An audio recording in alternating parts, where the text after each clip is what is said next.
Halo guys, kembali lagi di Kentang Tech Channel dan apa yang kalian lihat saat ini adalah game yang kita mainin dengan setting rata kanan dengan PC seharga 2,6 hingga 2,9 jutaan aja. Ya, PC semurah ini udah bisa mainin Zenless Zone Zero, GTA 5, Valorant dan game yang lain dengan setting rata kanan. Kira-kira seperti apakah PC-nya, gimana performa lengkapnya dan berapakah estimasi budget yang dihabiskannya? Untuk tahu jawabannya, tontonin videonya sama-sama dan seperti biasa yang belum subscribe dulu ya, fans berat Saitama, hehe.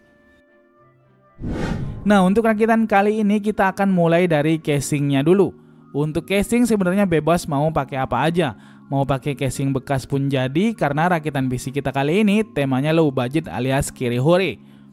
Tapi di sini kita pakai sebuah casing keluaran baru dengan desain estetik tapi punya harga yang murah meriah. Ya, ini adalah casing NYK Nemesis Homeros T64.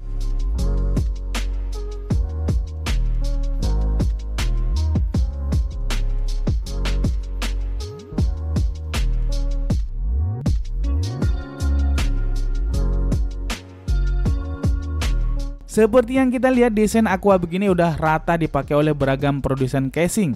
Mulai dari casing yang murah sampai casing-casing dengan harga mahal. Casing ini sendiri punya harga cuma Rp340.000 aja. Kemudian Homeros T64 ini sendiri desain aquanya itu terlihat lebih ramping tapi agak tinggi ke atas. Walau begitu, casing ini tetap cuma support motherboard maksimal adalah MATX. Set panel dari kacanya bukan yang tebal banget, tapi udah lumayan. Bisa dimaklumi karena ini casing dengan harga nggak sampai 350 ribuan. Hehe. Terus untuk tombol serta port USB serta jack audio semua ditaruh di sisi bagian atas seperti ini. Lantas di bagian bawah kaki-kaki casingnya dibuat sedikit agak tinggi dan nggak lupa di sini ada juga dust magnetic filter untuk memfilter debu dari sisi bagian bawah. Terus di bagian belakang kita bisa lihat space untuk manajemen kabelnya memang bukan yang lega banget. Kita harus pinter-pinter memilih PSU yang cocok agar kabel-kabelnya bisa ditata dengan rapi pakai casing yang satu ini. Nah, sebagai sebuah casing dengan harga 300 ribuan, Homeros T64 langsung ngasih sepaket fan RGB berjumlah 3 buah. 2 sudah terpasang di sisi atas dan 1 lagi terpasang di sisi bagian bawah. Baiklah, sekarang kita lanjut ke komponen-komponen utamanya. Untuk prosesor kita pakai Intel Xeon E3 1220V2. Di marketplace prosesor ini dijual rata-rata di kisaran 150 hingga 175 ribuan. Untuk spesifikasi dia mirip sama Intel Core i5 3470. Yang mana i5 3470 harganya itu lebih mahal, yaitu di kisaran 200 ribuan. Prosesor Xeon E3 1220V2 ini punya 4 core dan 4 thread. Maksimum busnya adalah 3,5 GHz, selisih sekitar 1 GHz dengan i5 3470. TDP-nya juga lebih irit daripada i5 3470 yaitu 69 watt aja. Sedangkan i5 3470 TDP-nya sebesar 77 watt. Lanjut ke motherboardnya. Di sini kita pakai motherboard bekas yaitu Asus H61MC. Mobo H61 itu adalah motherboard paling standar dari Intel Socket 1155. Karena ini mobo bekas, jadi fitur-fiturnya masih standar H61 lama. Gak ada USB 3 dalam bawaannya dan juga gak ada slot M-SATA-nya. Ya maklum lah ya, ini mobo bekas H61 tipe lama yang harganya itu cuma di kisaran 185 ribuan. Lain hal kalau kita mau pakai mobo baru refurbished dari Powermac, Furion dan sejenisnya, harganya 400-500 ribuan, udah dapat mobo baru yang ada slot M-SATA atau NVMe-nya. Biar begitu, mobo Asus H61 ini udah support Intel Gen 2 dan Gen 3, dan tentu aja support dengan prosesor Intel Xeon yang mau kita pakai ini. Lanjut ke memori RAM-nya. Untuk RAM kita pakai satu keping 8GB DDR3 seperti ini aja. Jadi nanti misal pengen di-upgrade lagi, kita tinggal tambahin aja satu keping lagi jadi 16GB. Harga RAM DDR3 8GB standar atau yang lebih bagus sedikit itu di marketplace harganya ada di kisaran Rp115.000. Kemudian untuk VGA card-nya di sini yang saya rekomendasikan adalah RX 580 2048SP dari Phenom RX. Kalian bisa beli dengan garansi distributor resmi itu di kisaran harga 1,5 jutaan. Pilihannya bisa ambil Phenom RX seperti ini, Furion atau sejenisnya. Ingat, pastikan beli yang ada distributor resminya supaya kalau ada apa-apa mau garansikan itu gampang. VGA RX 580 2048SP ini punya spek 8GB GDDR5 256 bit. Speknya yang cukup gahar di zamannya ini, punya TDP yang juga bukan yang boros-boros amat. TDP yang dia punya adalah 150 watt aja, dengan PSU yang direkomendasikan adalah 450 watt. Pemilihan VGA ini juga dengan pertimbangan biar kita bisa ngeboost performa gaming PC-nya dengan lebih maksimal. Saya saranin juga ambil baru karena khawatir ada apa-apa kalau ambil bekas untuk VGA ya, apalagi RX 580. Kalau ambil baru seperti ini, distributornya jelas, kalau ada apa-apa kita bisa garansiin VGA-nya selama masa garansinya masih ada.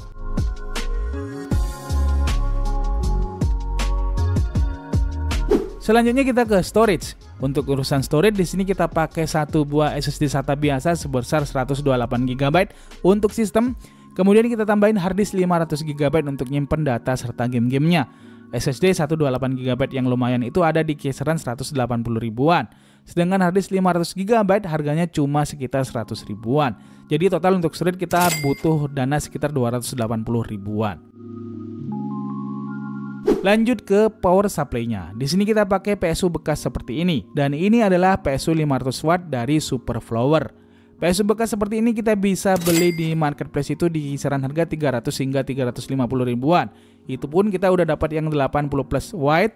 Kalau hoki-hokian juga bisa dapat yang 80 plus bronze. Cuma kalau misal mau lebih aman, saya sih tetap nyaranin pakai PSU baru. Kalau mau yang lumayan-lumayan tapi harganya cukup terjangkau, itu bisa ambil Deepcool PF 450 atau 500 watt, Acer 500 watt, atau yang lebih bagusan bisa ambil Be Quiet. Kemudian untuk cooler kita pakai stok cooler aja udah cukup untuk rakitan kali ini. Sekarang saatnya kita rakit PC-nya.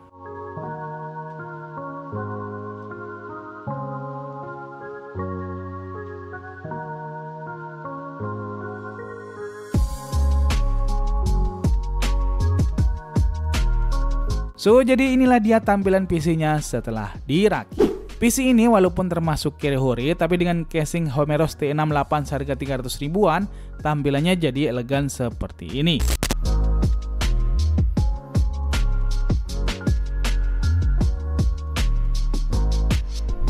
Sekarang kita cek berapakah estimasi budget PC rakitan kita untuk PC kali ini. Jadi total dari rakitan PC kita kali ini adalah senilai Rp2.936.000. Harga ini itu adalah harga yang saya ambil dari rata-rata di marketplace, bukan harga real yang saya dapat ya. Bisa jadi lebih murah, bisa jadi sedikit lebih mahal kalau kita ambil di toko-toko offline. Kalian bisa saja dapat harga sedikit lebih murah atau sedikit lebih mahal kalau beli dan rakit sendiri, tergantung stok dan lokasi di mana kalian berada. Estimasi ini bisa saja kita tekan lagi ke 2,6 jutaan atau ke 2,4 jutaan kalau casingnya kita ambil casing bekas standar yang biasanya itu bisa dibeli dengan harga mulai dari 50 ribuan aja. Tapi kalau pengen carry tapi cakep, ya sayang-sayang kalau casing NDK Homerosnya kita ganti. Terus untuk PSU-nya juga bisa diganti ke PSU build up atau OEM seperti dari merek Dell, FSB bawaan PSU build up dan sejenisnya. Yang harganya itu dalam kondisi bekas ada di kisaran 200 ribuan. Selanjutnya kita akan langsung ke pengujian gamesnya, karena PC ini memang dirakit untuk dipakai main game. Namun sebelumnya kita akan kasih unjuk dulu konsumsi daya dari PC rakitan carry kita kali ini. Nah, PC ini side idle itu konsumsi daya PC-nya itu ada di kisaran 40 watt. Sedangkan saat kita tes main game berat seperti GTA 5 dengan setting high di 1080p, konsumsi daya PC ini itu ada di kisaran 195 watt. Kemudian untuk real test gamesnya, di sini kita tes dengan beberapa games yang banyak dimainin juga. Pertama kita tes game emulator Android aja dulu deh untuk pemanasan. Di sini kita mainin game PUBG Mobile dengan emulator Game Loop. Kita tes dengan setting ekstrim. Hasilnya seperti yang kalian lihat, game berjalan dengan FPS di kisaran 70 average FPS.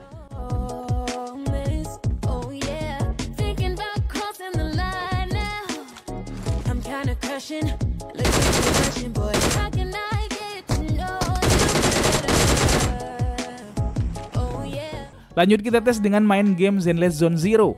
Kita mainin di setting high 1080p. Hasilnya game juga berjalan smooth banget dengan FPS yang didapat ada di kisaran 57 average FPS.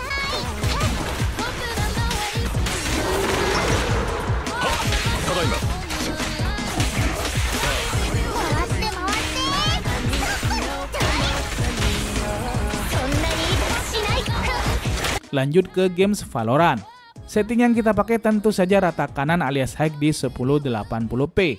Dan hasilnya tentu aja sangat menyenangkan karena FPS yang kita dapat itu tumpah-tumpah di 143 fps.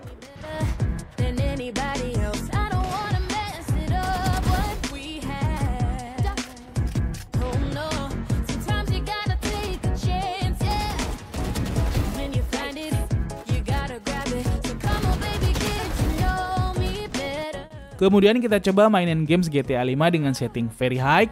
Kita coba tes gameplay di jalanan dengan populasi yang ramai dan hasilnya game masih berjalan lancar banget di kisaran 54 fps.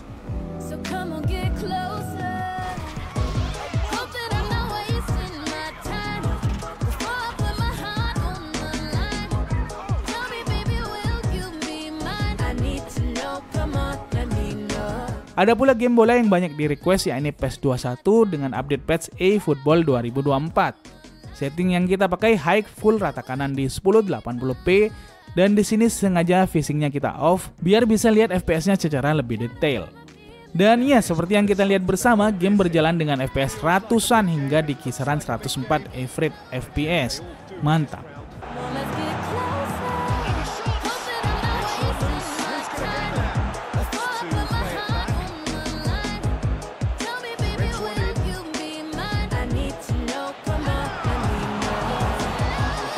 Lanjut ke game sejuta umat, yakni Minecraft. Kita mainin dengan shader Zeus Renew di 1080p. Hasilnya game berjalan smooth dengan mendapatkan FPS di kisaran 51 fps.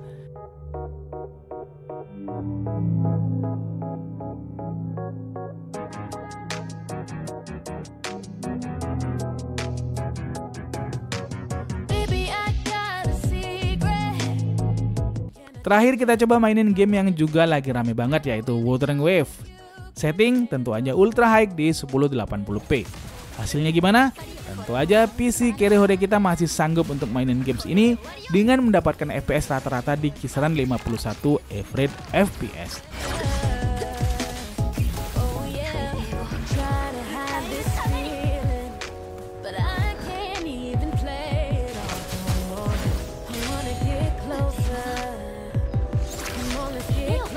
Secara keseluruhan, performa PC carry hode kita kali ini ternyata cukup memuaskan. Kita bisa mainin game-game populer dan kekinian dengan setting high dan mendapatkan FPS yang juga memuaskan banget. Untuk suhu pun nggak ada masalah sama sekali. Suhu VGA dengan kinerja maksimal hingga 100% tetap kejaga suhu maksimalnya di kisaran 67 derajat Celcius. Sedangkan CPU-nya sendiri yang cuma kita pakai stock cooler, suhu maksimalnya juga terjaga di kisaran 57 derajat Celcius. Overall, walaupun dari beberapa segi seperti dana dan performa, PC ini termasuk sudah oke, tapi pastinya dia juga punya kekurangan-kekurangan. Pertama, tentu aja karena komponennya mayoritas second atau bekas, kita juga mesti paham bahwa nggak ada jaminan garansi yang panjang. Biar awet, kita harus ikhtiar juga, misal dengan pakai instalasi serta kabel listrik yang terjaga, serta rajin melakukan maintenance seperti bersihin debu-debu secara berkala, serta rajin-rajin mengontrol suhu serta mengganti pasta prosesornya. Kalau untuk VGA nggak ada masalah karena kita pakai VGA baru.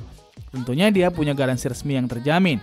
Selain itu nggak perlu khawatir masalah suhu serta ganti pasta karena umumnya VGA baru itu suhunya udah terjaga dan pasta bawaan pabrik masih sangat oke juga. Kekurangannya yang lain, PC ini spesifikasinya bukan yang kekinian. Ini adalah PC dengan prosesor Intel Xeon lama dengan soket 1155. Tentunya opsi upgrade-nya pun terbatas. Kita bisa upgrade prosesornya ke seri Xeon paling tinggi atau bisa pula ke Core i7 tapi tetap di kelas Intel soket 1155. So, gimana nih pendapat kalian tentang PC rakitan carry hode kita kali ini? Tuliskan semua pendapat kalian di kolom komentar. Terima kasih udah nontonin video ini sampai habis. See you in next video. Adios dan jangan lupa semangat setiap hari.